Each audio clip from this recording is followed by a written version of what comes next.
So of course, each different career path within aviation has different education requirements, but they all definitely require at least a high school diploma. So definitely need your high school diploma to get a job in aviation or in an airport. And then from there, there's lots of different paths you can go. You can go to and get an associate's degree for some programs. You can go for your bachelor's degree. You can go all the way up through your PhD in aviation.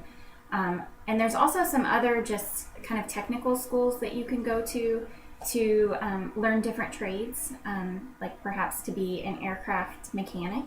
You can go and take classes for just specifically that without having to do an actual degree program.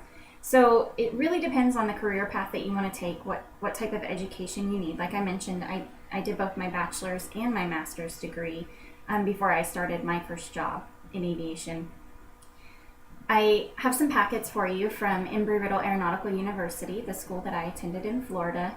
They have a school in Florida, they have a school in Arizona, and then they also have these smaller worldwide campuses all across the world, predominantly at military bases. And then there's also one in Louisville, so there is one in Kentucky that you can attend. And then they also have classes online that you can take as well, which is actually how I finished my last year of my graduate degree. So beyond Embry-Riddle, that's kind of the Harvard of aviation as far as schools go.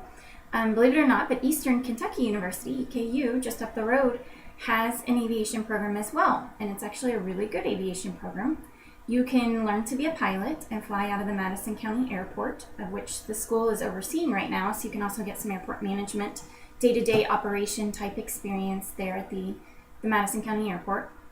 And then they also have just some general maybe aviation management programs as well. So there's some information about EKU's aviation programs, and then there's also a short video on their website that you can check out too. Or if you have any other questions directly about their programs, then feel free to contact them over in Richmond. There's also other schools all across the country that specialize in aviation. Some of the bigger ones are the University of North Dakota and Southern Illinois University as well, and then Florida Institute of Technology in Cocoa Beach, Florida also has a fairly large aviation program. So there's lots of different programs out there that you can do. And then of course, if you want to get started on perhaps your pilot's license, that's something you could get started on even today, even though you're not even 16 yet. You could get started on those programs and start learning how to fly. There's an airport over in Danville, and they have flying lessons as well.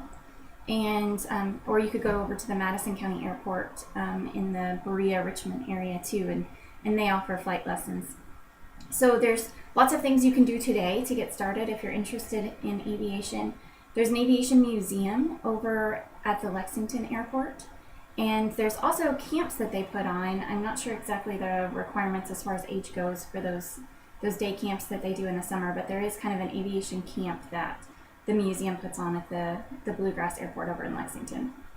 So there's lots of different requirements, but the number one thing is you definitely have to finish high school and get your high school diploma, and then really figure it out from there where you think you'd like to go and end up.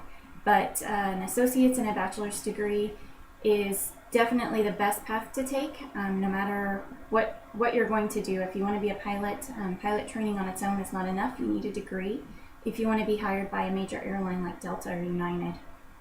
So stay in school and